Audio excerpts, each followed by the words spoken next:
अब परमात्मा ने आके बताया, भाई यहाँ पर आप जहां रह रहे हो ये ठीक स्थान नहीं है, यहां से तुम निकलने की चेष्टा करो। और निकलने के लिए तरीका बताया उन्होंने कि सबसे पहले गुरु हो, और गुरु भी पूरा हो, परमात्मा का कृपा पात्र हो, सत्पुरुष को पूरी तरह से वो जान चुका हो, तत्वदर्शी संत हो। तो पुण्यात्मा, पिछला जो परमात्मा का की लीलाएं हम पढ़ते आए हैं, जैसा उनको जाना है समझा है, वो स्वयं ही आकर के एक तत्वदर्शी संत की भूमिका किया करते हैं, और स्वयं ही वो एक संत होते हैं, स्वयं ही एक दास का रोल करते हैं। हमारे लिए उदाहरण छोड़ देते हैं कि आपने यदि भक्ति करनी है, संसार की मान बढ़ाई को नहीं देखना, सर्व ब्रह्मांडों के मालिक होते हुए, सबके दाता होते हुए, एक छोटी सी झोंपड़ी में पूरा जीवन एक जनसाधारण की तरह व्यतीत करके चले गए।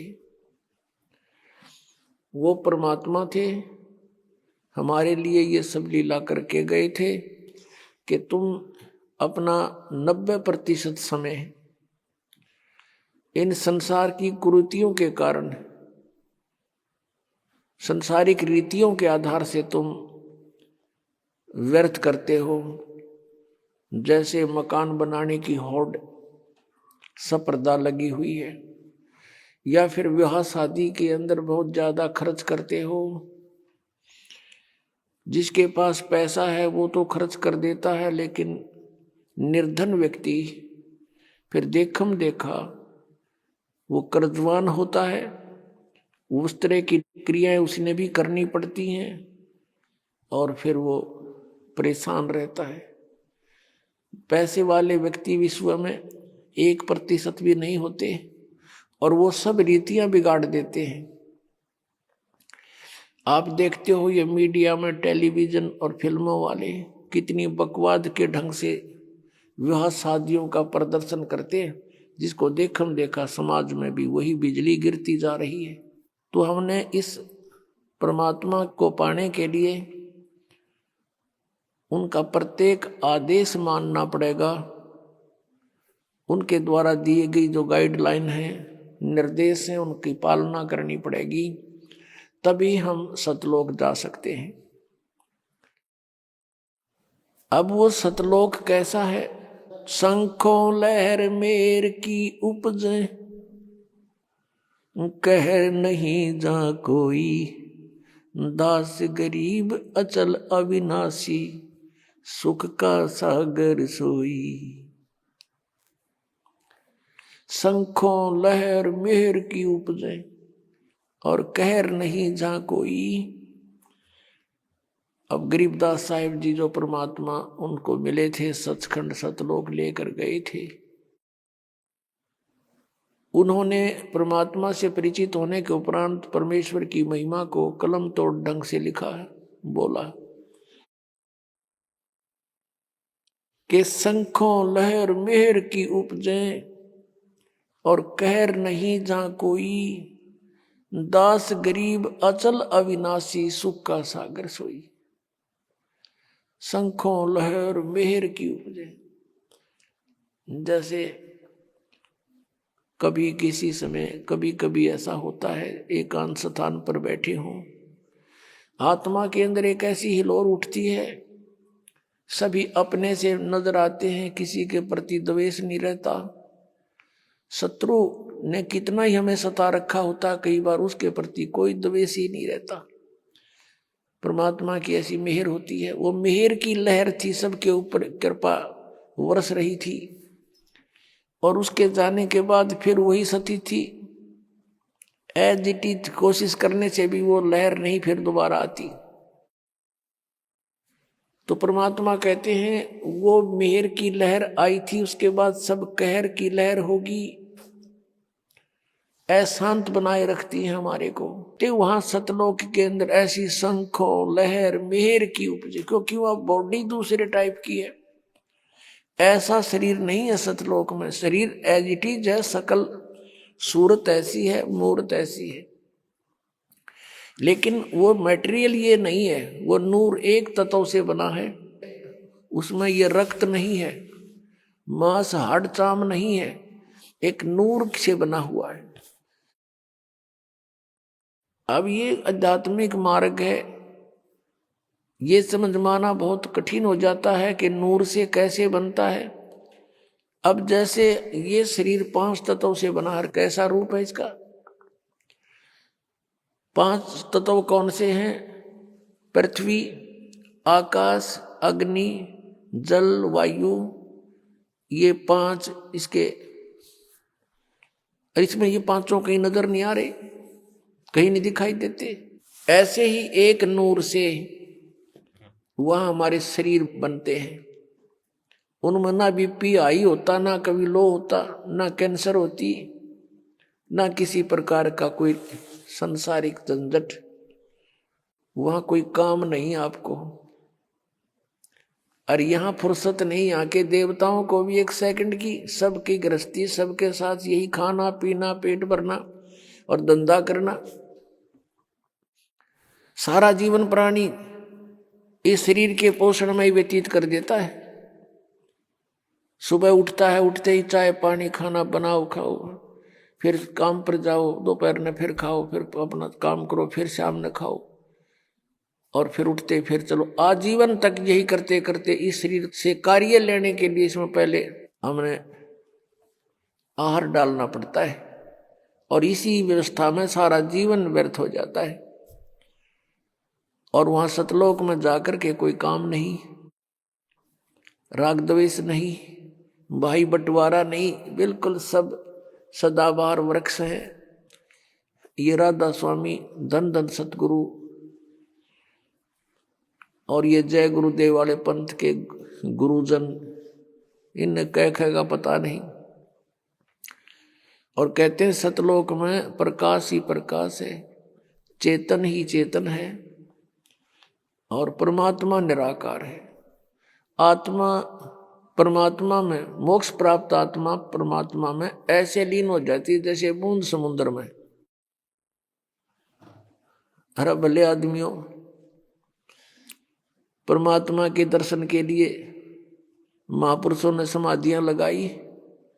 परमात्मा के दर्शन के लिए परमेश्वर ने 100 बार बताया कि परमात्मा के दर्शन करो। अरस कुर्स पर सवेत गुमट है, जहां सतगुरु का डेरा, सवेत मुकुट सिर छतर विराजै, और देखत ना उस चेहरे नु। यदि वहां परमात्मा है ही नहीं तो हम क्या करेंगे उड़े? वहां हमने क्या आवश्यकता जाने की?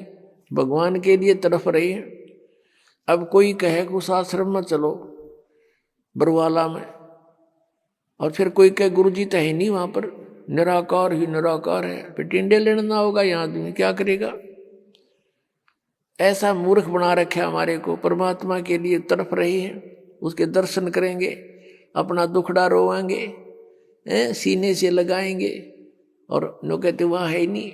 फिर रुचि भी बनी हुई है कि वहां जाने की हद पाट जी कती है। कितने श्रद्धालु हैं। दरअसल बात यह है कि ना तो जाना किसी ने, क्योंकि साधना जान की नहीं।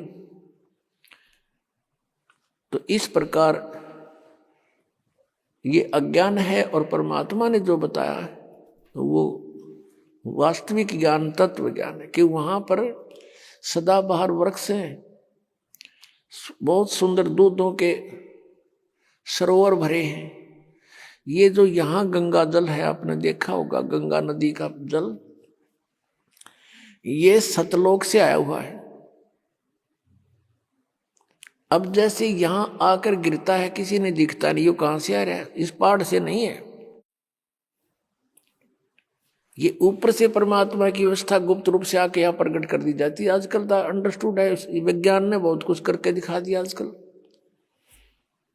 यहां से फैक्स कर देते हैं, बीच में कुछ भी नहीं है, और आगे जाके पूरा मैटर सामने होता है, फिल्म भी सामने होती है, आ जाती है।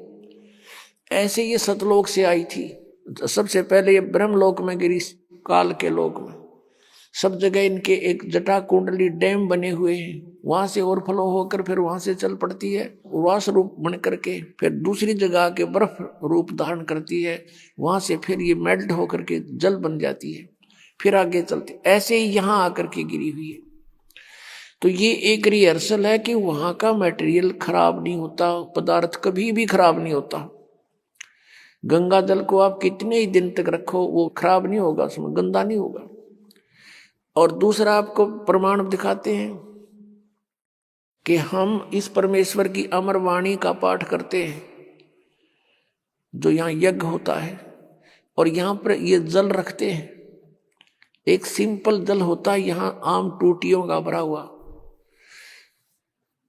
और इसको फिर परमात्मा की वाणी इसके ऊपर चलती है, मंत्र करते हैं, ये वाणी चलती है, मंत्र हैं भगवान के, ये सत्संग होता है, ये सब उसके ऊपर उस जल को अमृत बना देते हैं, गंगा से भी उत्तम बन जाता है वो। गंगा तो एक जल का काम करता है और वो एक बहुत प्रबल अमृत बन जाता है, और उसको कितने दिन तक रखिए आप, कभी खराब नहीं होता। हमारे पास रखा है सन 1996 का, 1996 का ये अमृत रखा हुआ आज तक एक बोतल में, और एज इट इज है। तो जिस परमात्मा की चर्चा करने मात्र से जल भी अमृत बन जाता है, तो पुण्यात्माओं जो सत्संग हम करते हैं, परमात्मा की महिमा सुनाते हैं, अमृतवाणी बोलकर सुनाते हैं, इससे पशु पक्षियों पर भी प्रभाव पड़ता है, चींटियों पर भी प्रभाव पड़ता है, पौधों पर, वृक्षों पर भी प्रभाव पड़ता है, और इनको भी बहुत कुछ शक्ति प्राप्त होती है, और समय आने पर इनको ये काम देगी, इनको लाभ देगी। तो उस सतलोक के अंदर कोई पदार्थ खराब नहीं होता, सड़ता नहीं, गलता नहीं, और सदाबहार वृक्ष हैं, सूखते नहीं, और वहाँ कोई काम नहीं।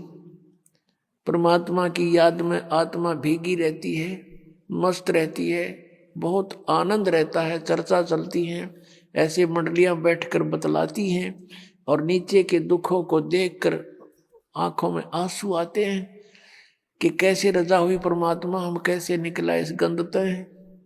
वहां जाकर जब नीचे को देखते हो ना, इसमें सड़ांध आती है, इस 21 ब्रह्मांड में तो सड़ांध बुद्धबू दुर्गंध आती है। गरीबदास साहिब जी ने लिखा है कि लख योजन तक जात है या दुनिया की गंध दुर्गंध। इस पृथ्वी लोक पर रहने वाले प्राणियों के अंदर से निकल रहे ये बदबू, कहते हैं 1 लाख योजन लगभग 12 लाख किलोमीटर ऊंचाई तक इसकी बदबू जाती है, स्मेल, बैड स्मेल जाती है। तो पुण्यात्माओं, इस प्रकार की विवेचन से आपका मन परमात्मा की तरफ आकर्षित होगा और यहां से चलने की तैयारी करोगे। अन्यथा हम इसी व्यवस्था को फाइनल मान चुके हैं, मृत्यु तो होनी ही है, लेकिन मृत्यु से पहले बच्चों का विवाह हो जावे और इनको भी भगवान संतान दे दे, इनका रोजगार ठीक हो जाए, फिर हम बेशक मर जावे। हमने इतना फाइनल कर रखा, बस ये हमारी फाइनल सोच है। अब कारण क्या है कि विकल्प नहीं था हमारे पास कोई भी। अब परमात्मा ने आकर दया करी अपने बच्चों पर, वो खजाना खोल दिया जो 600 वर्ष पहले परमात्मा ने कहा था, धर्मदास मैं आपको ये सारा ज्ञान बताऊंगा, लेकिन इस तत्व ज्ञान को अभी सार्वजनिक मत करना है।